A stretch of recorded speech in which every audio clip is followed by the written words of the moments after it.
Thematic funds కోసం మాట్లాడదామండి. అన్ని రకరకాల థీమాటిక్ ఫండ్స్ వచ్చాయి. సెక్టర్ ఫండ్స్ వచ్చాయి. ఇవన్నీ ఎళ్ళిపోయాయి కానీ, ఇప్పుడు కొత్తగా వస్తున్న థీమ్ ఏంటంటే ఇన్నోవేషన్ ఫండ్. ఇన్నోవేషన్ ఫండ్ కోసం మాట్లాడదాము. అలానే ఈ వీడియోలో డిజిటల్ ఎకానమీ, డిజిటలైజేషన్ వల్ల మనకి మార్కెట్‌లో వచ్చే బూమ్‌ని ఎలా మనం ఫైనాన్షియల్ గెయిన్స్‌గా మలుచుకోవచ్చో ఈ వీడియోలో మీరు మొత్తం గనుక మీరు చూసినట్టయితే మీకు అర్థమవుతది. సో, మనం డిజిటల్ రెవల్యూషన్ ఇన్ ఇండియా అన్న టాపిక్ మీద కూడా మాట్లాడుకుందాం. అంతకుముందు నా పేరు అభిషేక్ అండి. నేను గత 2-3 ఇయర్స్ నుంచి మ్యూచువల్ ఫండ్ డిస్ట్రిబ్యూషన్ చేస్తున్నాను. అండ్ ఇన్సూరెన్స్ కూడా ప్లాన్ చేసి ఇస్తున్నాను. మీకు ఎటువంటి ఫినాన్షియల్ అడ్వైజరీ సర్వీసెస్ కావాలన్నా మీరు నన్ను సంప్రదించొచ్చు.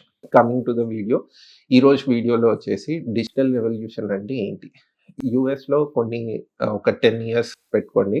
10-15 ఇయర్స్ బిఫోరే ఒక డిజిటల్ రెవల్యూషన్ వచ్చింది. ఈ డిజిటల్ రెవల్యూషన్‌ని చాలామంది మహా మేధావులు, అపర మేధావులండి చాలామంది కుబేరులు ఉన్నారు మార్కెట్‌లో. వారెన్ బఫెట్ అని, చార్ల్స్ మాంగర్ అని చాలామంది ఉన్నారు యూఎస్. వీళ్ళు గూడా డిజిటల్ రెవల్యూషన్‌ని మిస్ చేశారు యూఎస్‌లో. ఆ డిజిటల్ రెవల్యూషన్ ఏంటి అంటే అమెజాన్ వచ్చినప్పుడు ఈ అమెజాన్ బిజినెస్ మనకు అర్థం కాదు. ఆన్‌లైన్‌లో ఎవరు కొంటారు? మేమెందుకు పెట్టాలి ఇన్వెస్ట్‌మెంట్? ఇలాంటి మెనీ రీజన్స్ వల్ల వారెన్ బఫె కూడా ఇన్వెస్ట్ చేయలేదు. యాపిల్ కానియండి, అమెజాన్ కానియండి, గూగుల్‌లో కూడా ఇన్వెస్ట్‌మెంట్ చేయలేదు. ఆల్ఫాబెట్ కంపెనీ ఏదైతే ఉందో లిస్టెడ్ కంపెనీ. ఆ ఆల్ఫాబెట్ కంపెనీలో కూడా వారెన్ బఫె ఇన్వెస్ట్ చేయలేదు.